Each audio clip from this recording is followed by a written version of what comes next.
Most people think of a book as being created by one person, the book's author. But that's not true at all.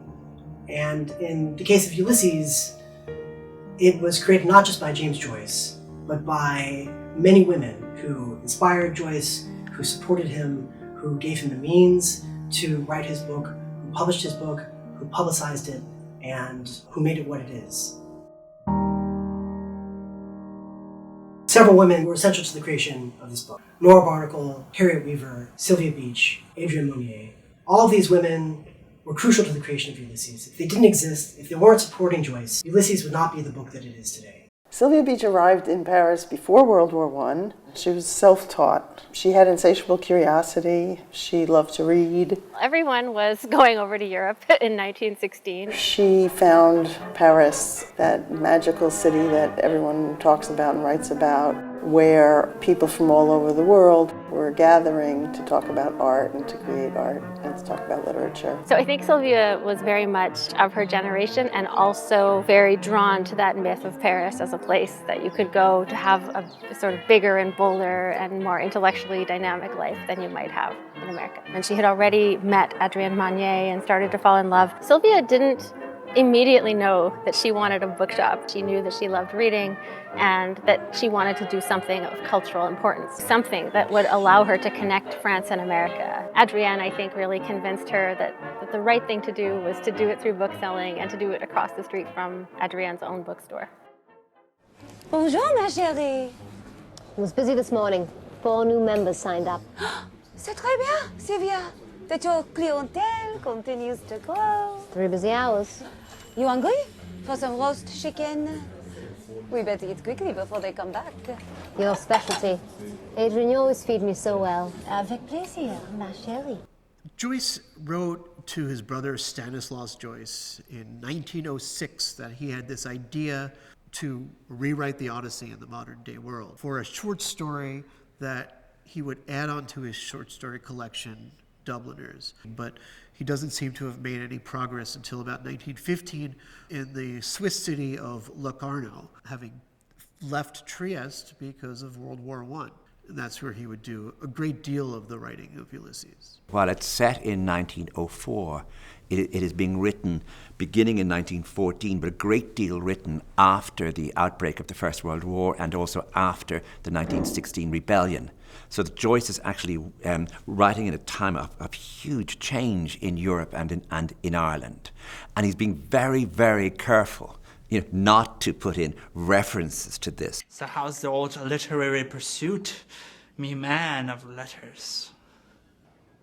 I've managed to finish the Sirens chapter. To me, it's nearly a perfect chapter. But alas, not everyone agrees.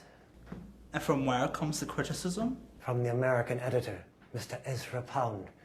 He's offered unsolicited criticism. Imagine that. Pound? He's the rather tall fellow with bright red hair, is he not? You've run into Ezra. Tea service for 2 coming right up. Grazie, Nora. Thank you.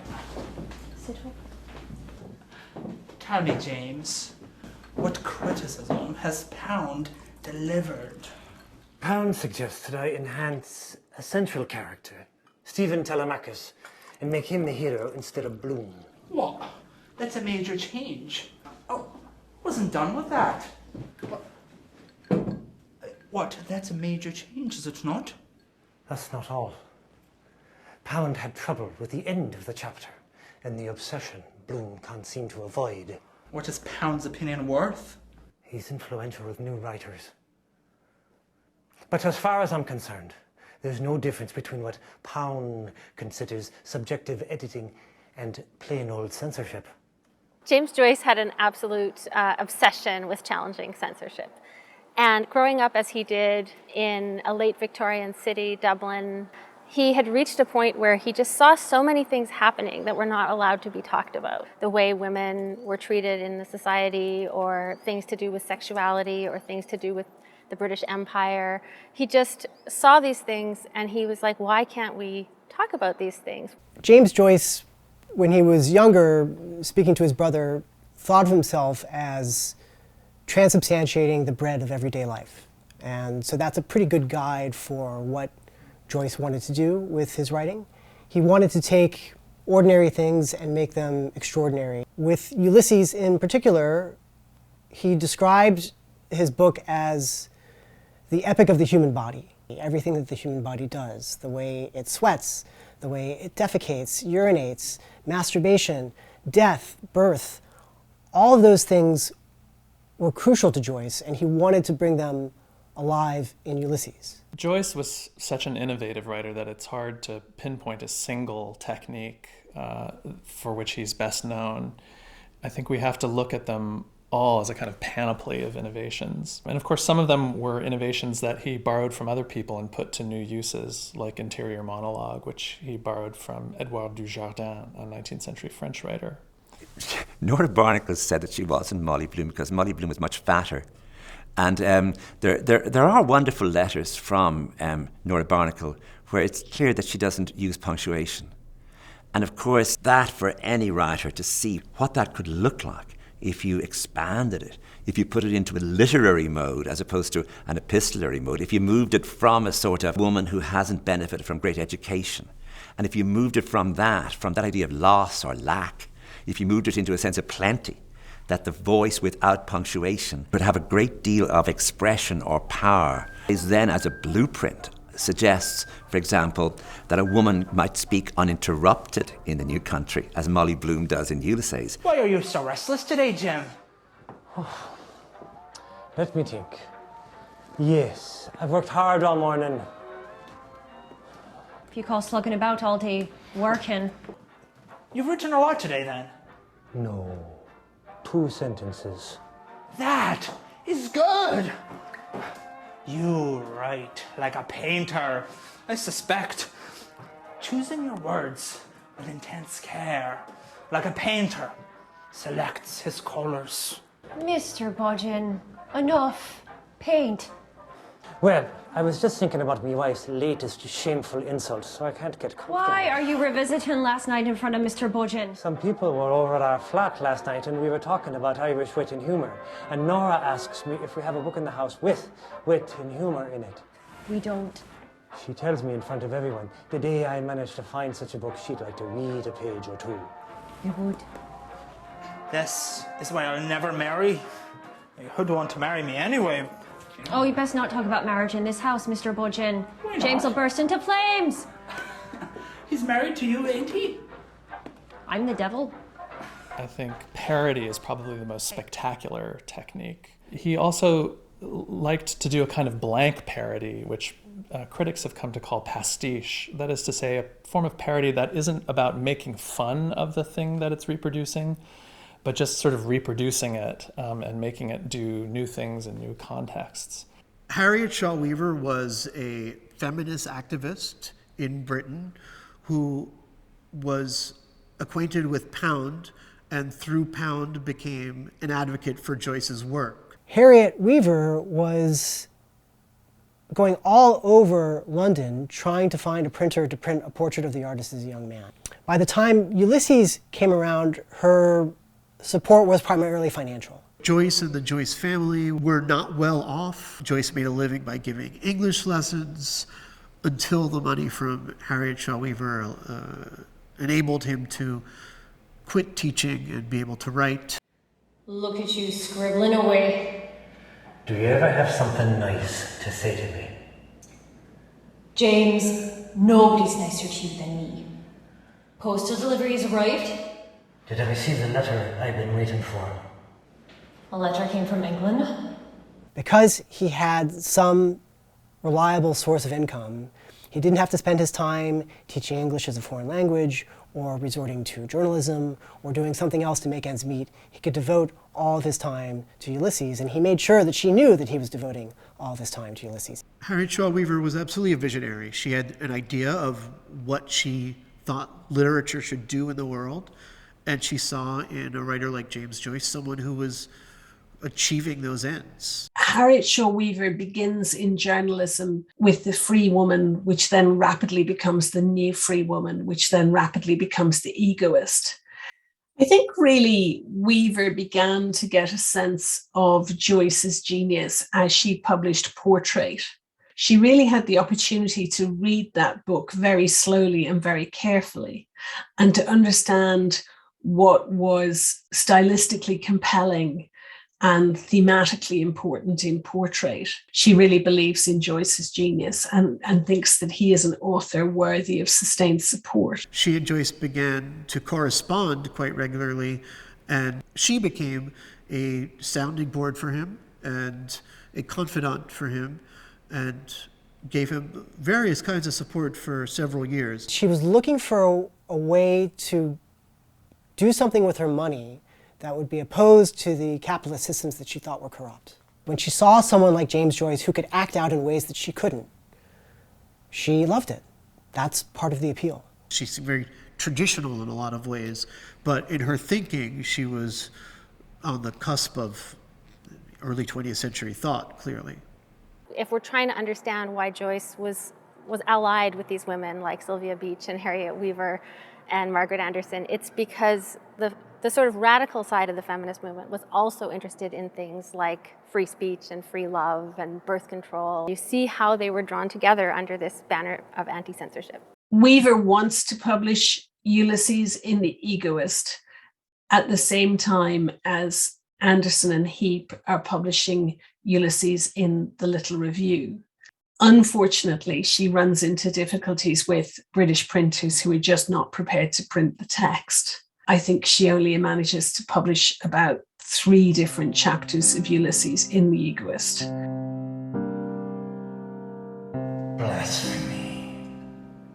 Who are you cursing now, James? They've refused to print Ulysses. Refused? Did she explain why?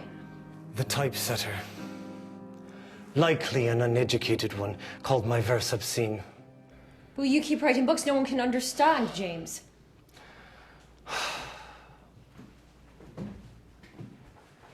This is the 3rd printer who has rejected me. I mustn't give up, Nora, not when I'm so close. No, Jim. You're not going to give up.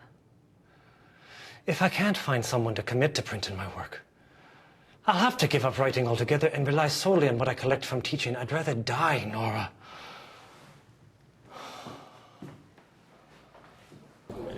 The package you were expecting. Has it arrived? Just this morning.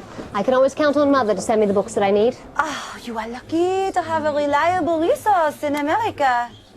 Without Mother's help, I couldn't promote the modernist to English-speaking readers in Paris. Adrienne Monnier established her bookshop on the Rue de l'Odéon when she was about 24 years old. Book selling at the time was almost completely a male profession. I mean, it would have been impossible, frankly, for Sylvia to open her shop without Adrienne Monnier, who had already set up a bookstore and knew exactly how to do it, and sort of shared with her that vision that it was doable. Helped her navigate all the bureaucracy of the government about what it means to open a business. Sylvia had no clue about any of that. Adrienne Monnier was one of the first people to start this idea of literary gatherings and events in bookshops. That came from Adrienne and from all of the work that she and Sylvia Beach did in bringing writers together and the sort of exchange and the sort of cross-fertilization between those 2 bookshops that lay opposite each other. She was really interested in it not being a bookshop in the conventional way we think of a bookshop. She was really creating a community of writers and authors and poets and readers. It wasn't just about book selling at all. They sold these little magazines. The magazines were a big part of it. So if you wanted to stop in, pick up the magazine, and then you realize, oh, that's James Joyce, or oh, that's Hemingway, or that's F. Scott Fitzgerald. And then you could kind of meet people that way. Adrienne Monnier took Sylvia Beach to a party, and Ezra Pound took James Joyce to the same party. Oh, you must be Adrienne's friend. Oui, André. This is Miss Sylvia Beach. She is a business associate. She recently moved her bookshop to Rue de l'Odéon, across the street from mine. She's from America. Enchanté, Miss Beach. Excuse me for a moment. I'm going to be back and we can chat some more.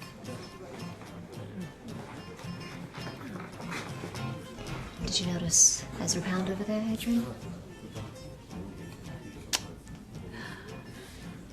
Sylvia, with Mr. Joyce coming to Paris, translations of his work may finally come out. I will be the first bookshop in Paris to carry them. James Joyce has created a most unusual narrative style. I'm not sure his technique can be translated.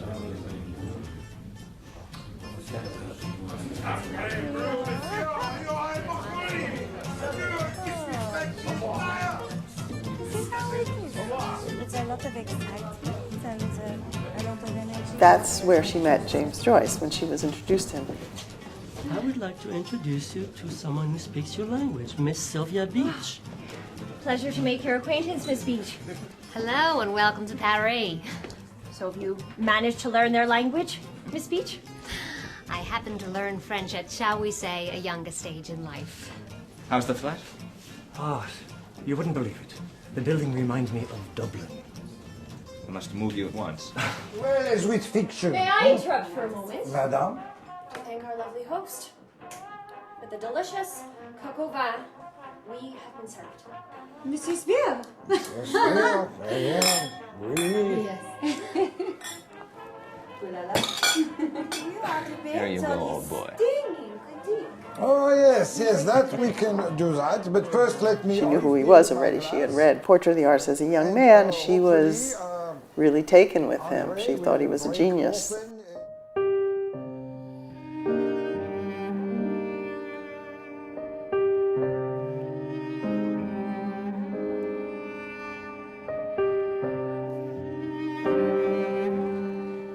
Are you the great James Joyce? James Joyce at your disposal. I read a Portrait of the Artist as a young man a few years back. Truly an original and a modern novel, Mr. Joyce. My first novel. Why, thank you, Miss... Beach.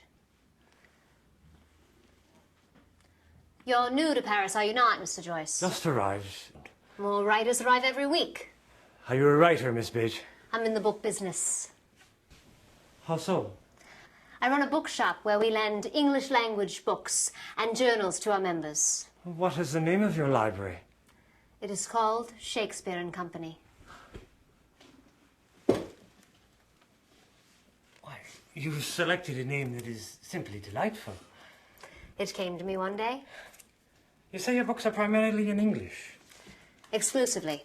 We serve customers who wish to read the works of English and American authors in their original language. An English bookshop in Paris, you don't say.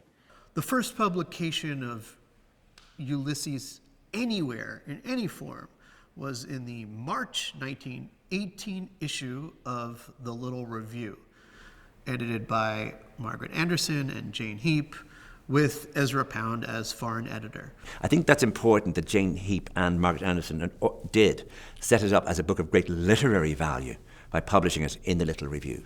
Margaret Anderson was really a visionary, and she had this idea of a little magazine that would publish the most daring avant-garde writers found around the world in English. So she founded the Little Review in Chicago in 1914.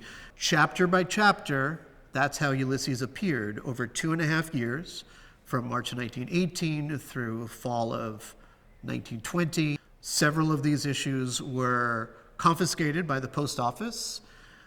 And then, of course, we came to the July/August issue of 1920, which is the one that really got them in hot water. After Ezra Pound had Baudelarized it, had edited it without James Joyce's permission, it was still too much for readers.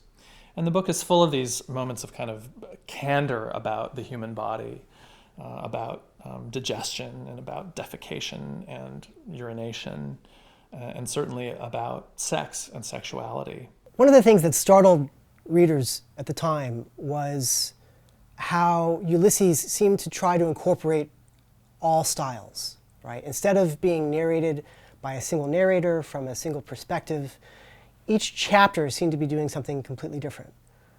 And this was disturbing to some people. It seemed alarming. Some people considered it anarchistic. This is right after World War I, and so European civilization seemed to be more fragile than it had before. And here was a novel that seemed to disrespect so much of what Western civilization was. I think the story of Jane Heap and Margaret Anderson, Sylvia Beach and Harriet Shaw Weaver is a story of idealism. And it's wonderful to watch, and it's really inspiring in that the two women in the little review, Jane Heap and Margaret Anderson, really wanted to publish what was new. They realized they were at a moment in literary history when people were making things new, and they wanted to be in on that. There was no money in it for them. There was going to be trouble all the way, but their interest was to get something that was great and new and bring it to the American public. Ulysses was first published in the UK in 1919 in Harriet Shaw Weaver's Egoist. Weaver could not find a printer or a publisher who would agree to print entire chapters of Ulysses. The first serious legal trouble that Ulysses had in the United States was when the Nausicaa episode, the 13th chapter of Ulysses, was published in the Little Review. Il y a eu, on peut dire, 1920. Le moment exact, un peu avant, Little Review avait 3 numéros qui ont été interdits de distribution, mais le numéro de 1920, je ne me souviens plus de la date, qui contenait le passage de Nausicaa, où effectivement il y a un côté très sexuel, puisqu'on voit l'histoire d'une jeune fille, Gertie, qui s'exhibe face à Bloom et Bloom se masturbe. That was unacceptable. You could not print that in the United States. A young woman reading that in the pages of the Little Review would most definitely be depraved and corrupted, as the law would say, by reading it. So there was a trial against the editors of the Little Review on the grounds that one of the installments, as published in the Little Review, was problematic. A panel of 3 judges read the chapter in question and deemed it obscene. Et les 2 femmes qui étaient les éditrices de Little Review ont été condamnées. Et après cette condamnation, ils ont dû payer une certaine amende, malgré l'aide de tous les intellectuels de l'époque qui ont essayé de les défendre. On n'a pas pu publier Ulysse pendant au moins 10 ans aux États-Unis. The trial, in fact, happened in February of 1921. There was apparently a big crowd in the courthouse of bohemian avant-garde supporters of free speech and the Little Review and of Anderson and Heap. Margaret Anderson and Jane Heap were lucky. They didn't go to jail, but they did receive a fine. And had they continued to publish Ulysses, they almost certainly would have gone to jail. This really dashed the hopes that there would be a Ulysses publication in 1 volume in the United States. UK publishers followed suit. They followed the example of the US publishers. So suddenly there was no one in the English-speaking world who was willing to put out Ulysses in 1 volume. Joyce a commencé à publier Ulysse dans 2 revues. Aux États-Unis, The Little Review. En Angleterre, The Egoist. Ces 2 revues étaient, on pourrait dire, d'avant-garde. Toutes les 2 étaient tenues par des lesbiennes anarchistes, on pourrait dire, effectivement, des 2 côtés. Et Joyce était assez content, mais quand même, il voulait publier son livre comme un vrai livre et pas juste des petits épisodes qu'on allait coller ensemble. And that's where Sylvia Beach came in.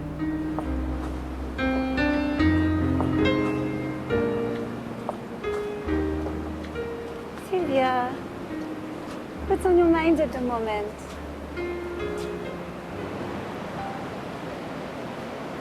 I see an opportunity here, but it might be the hardest thing I've ever done in my life. What is it? Please explain. To publish Joyce's novel under the imprint of my bookshop.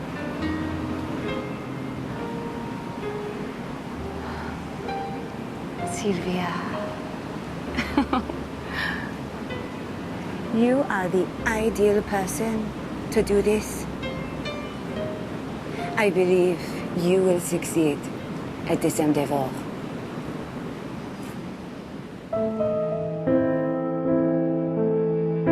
It is all about a kind of fight for freedom of expression and for libertarian values, which Beach shares with Anderson and Heap. So the serialization of Ulysses could almost be regarded as a form of draft publication, in a sense, seeing the text in print in serial form enables Joyce to see what he's achieved and to plot out where he would like to take the novel. So she wasn't really thinking of it as like an investment or a business venture. She just wanted to see the book published. And Sylvia Beach saw her opportunity. In other words, that if the book was to be banned in America and banned in England, well, it mightn't be banned in France, but if she did what she wanted to do and did it by subscription, then it was not to be published officially by a publisher, but merely be like a private club where the normal rules wouldn't apply.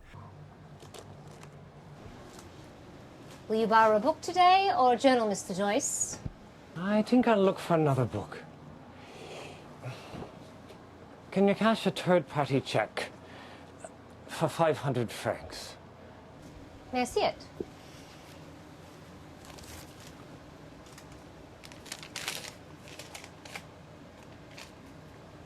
I don't see why not.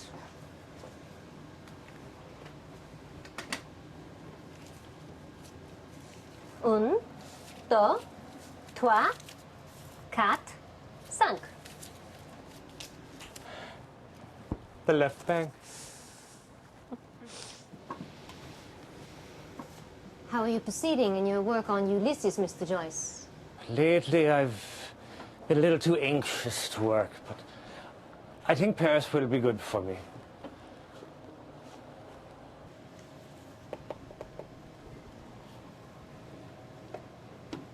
Is there a literary parallel, Mr. Joyce, between your story and Homer's epic tale? Ulysses is a little story of a day in life. It's also an epic of two races, Israelite and Irish. I tell the story with an uninterrupted unrolling of thought. Is there a name for such a technique? I don't know one. The chapters that I read of Ulysses that were published in the little review were intriguing. When will the complete book come out? My book has been recently charged with obscenity, Miss Page. I'm afraid my book will never come out. Smut is a charge I will not accept. I have an idea of how to make your book accessible, Mr. Joyce. My book has been condemned, Miss Page. There is no one wishing a complete Ulysses.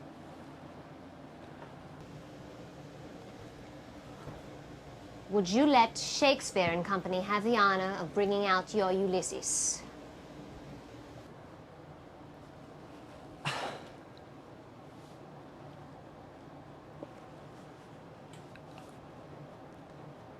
At the slightest possibility that there may be a few customers waiting in line for such a book, I accept your offer immediately and joyfully. You accept then. I want to bring out your Ulysses.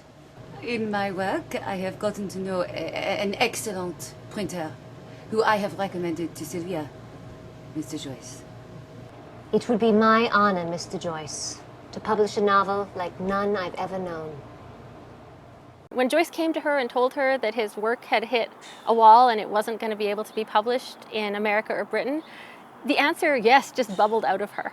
She just knew she was going to do it, partly because she had seen the inspiration of women like Harriet Weaver, Margaret Anderson, and Jane Heap, who, with The Egoist and The Little Review, had made extraordinary sacrifices to try to get Joyce's work into print. She just sort of said yes. She was part of this group, and the campaign was to get Ulysses into print, and she knew she was placed to do it.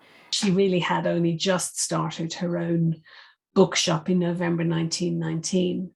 And lending library, and she was doing well with the bookshop and lending library, but she had no experience of publishing. Nobody could find a printer willing to set Ulysses to print. after the obscenity trial in New York City. Sylvia Beach n'avait aucune expérience, mais elle voulait publier Ulysse. Donc, elle a demandé à Darentière et aussi à Adrienne Monnier comment on s'y prenait.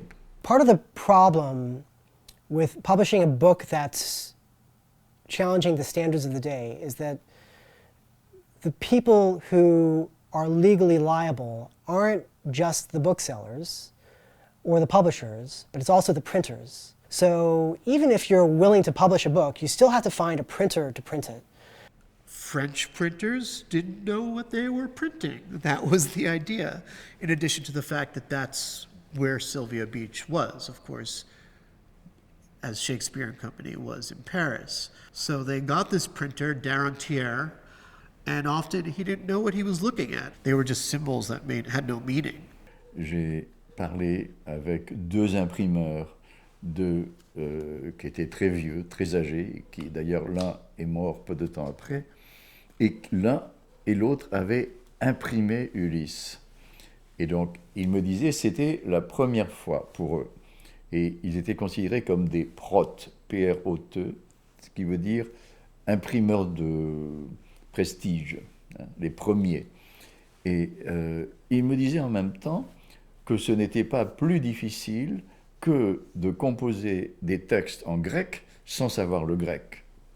Composer des textes en anglais sans savoir l'anglais, c'était pareil. Même étant donné cette possibilité qu'on aurait pu l'accuser d'imprimer quelque chose à caractère pornographique, il était clair que c'était écrit en langue étrangère et que donc pour des Français, pour un censeur français, s'il y en avait eu un, ça n'aurait eu aucun impact.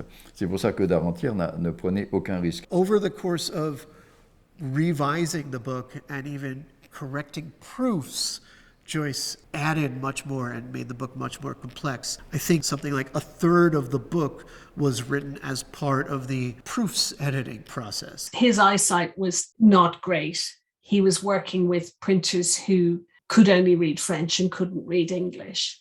And he had added so much stuff at the last minute, so much new text at the last minute that they couldn't really always decipher what he'd written. And then there wasn't a firm enough process of checking because of the desire to get the work published on the 2nd of February. No publisher in their right mind would allow James Joyce to do what he did. He kept changing it once it had already been set. Once the book had already, he'd have all these inserts that would throw all the subsequent pages off. And he kept rewriting it. Deux imprimeurs avec qui j'ai parlé comprenaient que c'était difficile, mais ils savaient qu'ils avaient une capacité assez rare. Ils m'expliquaient qu'ils avaient une sorte de mémoire visuelle. Donc ils regardaient le texte et ils choisissaient les caractères à la main. Ils savaient le faire. Mais la principale chose qui les agaçait, c'est qu'ils devaient toujours refaire la même chose. C'est-à-dire que Joyce ne cessait de changer son texte. C'est ça qui a rendu son texte aussi si remarquable. C'est que Joyce savait très bien, et il avait négocié avec Darentière, qu'il allait le réécrire sur épreuve, comme on peut dire. Et le terme technique en français, c'est les placards. Donc il demandait à ses imprimeurs de lui tirer le texte, non pas prêt à être comme une page imprimée, mais comme une page très grand format, avec d'énormes marges. Et Joyce rajoutait sur ces marges, et ensuite renvoyait aux imprimeurs ces mêmes textes. Et ils savaient très bien qu'ils avaient déjà composé ces textes, mais il fallait qu'ils le recomposent à la main. Ce n'est pas comme aujourd'hui. Avec un ordinateur, on peut juste insérer quelque chose. Non, là, ils devaient tout refaire toute la page. Et donc, ils avaient pris l'habitude, quand ils voyaient ces nouveaux manuscrits placards qui arrivaient, l'interjection qu'ils m'ont dit, et ça, je ne savais pas, c'était « Joyce alors ». Joyce, c'était leur prononciation de Joyce, et plutôt que dire « merde alors », ils disaient « Joyce alors ». Ça voulait dire qu'ils allaient devoir tout refaire, tout leur travail. As the book got closer and closer to its publication date of February 2nd, 1922, which Joyce insisted on because it was his 40th birthday and he was superstitious, all of these changes were piling up against that date. And so the first edition of Ulysses is full of uncorrected errors. And this is Sylvia Beach's apology to the reader for those errors, only some of which have ever been corrected. But Ulysses was so great that she was willing to meet whatever its demands were. There were aspects of the printing which had been very costly, such as the kind of paper. There were actually 3 tiers of quality binding and paper that you could order from that first printing. The top quality was handmade paper, and that was about $400 in today's dollars. And the particular shade of blue that Joyce wanted for the cover, because it was the shade of blue one imagined when one imagined Odysseus sailing through the Mediterranean and the Aegean Sea. He wanted it on his 40th birthday, and it really had to come that day. So she got a note saying that, copies were going to be sent on the train, and Joyce said no. So 2 or 3 copies had to be given to the porter, to the actual man who would travel on the train himself. And at 7 in the morning, there she was, Sylvia Beach. You can imagine her crossing Paris, being in the railway station, and she finds the porter. He knows how important this is. The printer has told him, and he hands her the books. And there it is, she has it. So she can now bring one to Joyce in the morning. So it's his birthday, here it is, and bring the second to her own bookshop. And she can put it in the window because it's already a famous book, and people will come to see it. It's arrived, Ulysses has arrived. The first edition of Ulysses, announces itself with such aplomb, the title, the way the book looks. And so everybody who bought it thought it was important. It was an elite group who had ordered them in advance. That's how Beach did it. Part of what they were paying for was to be part of the group of people who got their hands on the first ever copies of Ulysses as one volume. She had sold out the first edition of Ulysses by June 1922. The first edition was the first of many. There would be many to come. She was a steward of that book for over a decade, cultivating Joyce's audience until Random House took it over in the 1930s.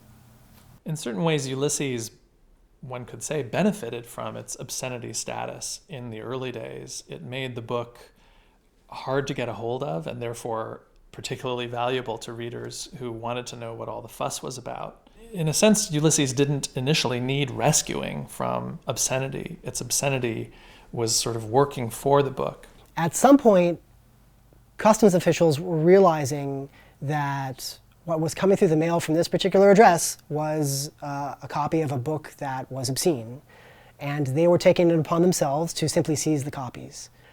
Copies started going missing from the people who were expecting their copies of Ulysses.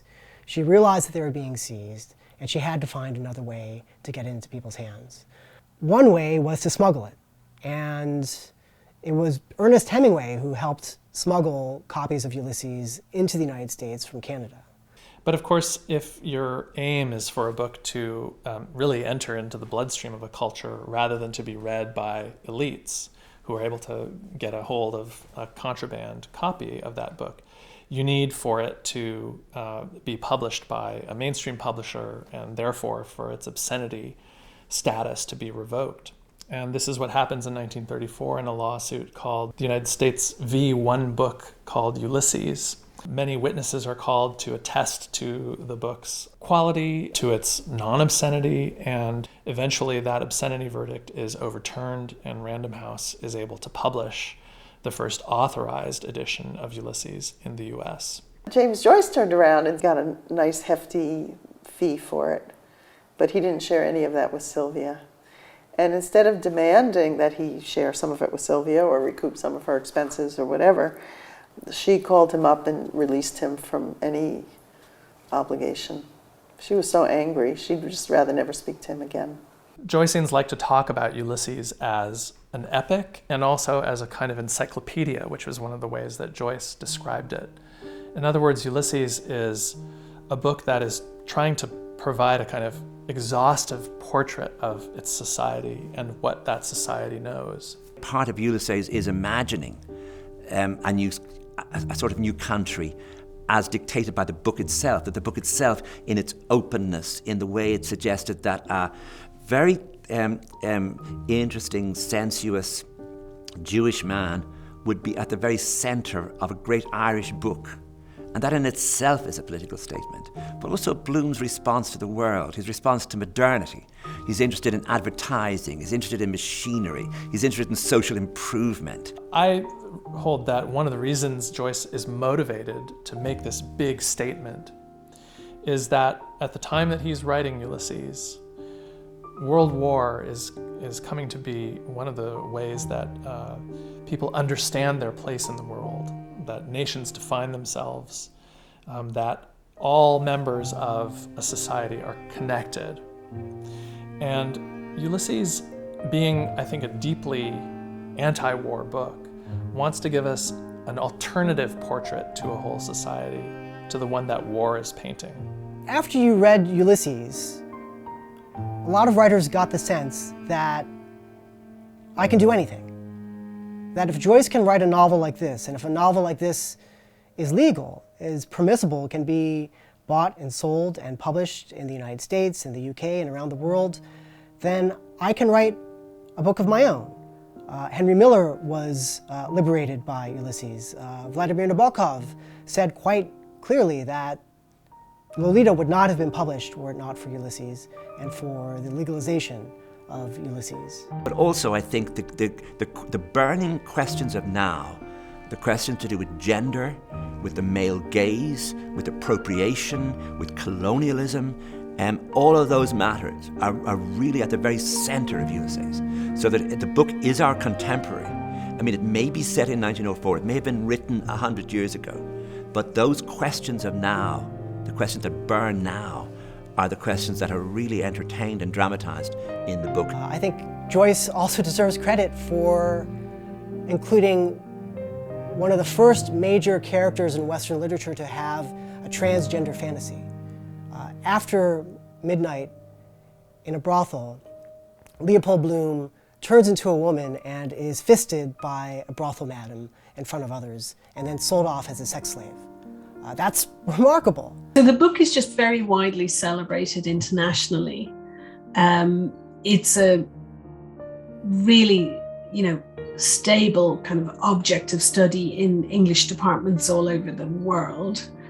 And it's very widely celebrated by, ordinary readers. Lots and lots of people become very enthusiastic and get drawn in. I mean, in essence, I think Ulysses is many things to many people. Happy Bloomsday! Mr. Leopold Bloom ate with relish the inner organs of beast and fowl. He liked thick giblet soup, nutty gizzards, and a fried hen cod rolls. Bloomsday is a commemoration of the 16th of June, 1904, so it's held every year on June 16th, and it's celebrating the day that Ulysses is set. And Joyce set his book on that day because the book was, in essence, a love letter to Nora Barnacle, his life partner, who later became Nora Joyce years after they eloped.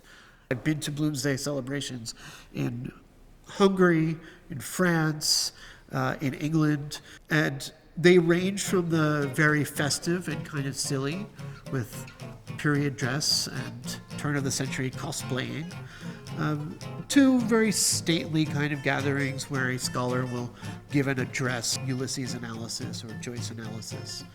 I think that you would have to say that Sylvia Beach was a people pleaser. She was certainly the person who, in any situation, was trying to make that situation okay for everyone. Looking around the room and seeing who was left out or on the sidelines and, using her humor and her high spirits to create a feeling of festivity and warmth. The same reasons why people are now drawn to bookstores as a slightly more casual place to hang out, where you can talk and sort of have some kind of intellectual exchanges. It's not the hushed tones of a library. I think that helps to explain why Shakespeare and Company became the legend of where you would go to have a good time. being named after her is just wonderful because she's a source of inspiration for me and for many booksellers. And when I look up to and hope to follow in her footsteps in some way, this idea that this space is for sharing with others and that it's a unique opportunity to be in a city with such a rich literary history and to be in the center of it. In the bookshop, we have the sense that people are still very excited about the physical book, about independent bookshops, and I feel that they offer something that is utterly unique. The fact that you're gathering with other book lovers. Also for us, it's really important to be able to connect writers with readers. What is wonderful is just having these kind of literary wanderers that come in with this sense of excitement about writing and maybe becoming the next Jack Kerouac or the next James Joyce.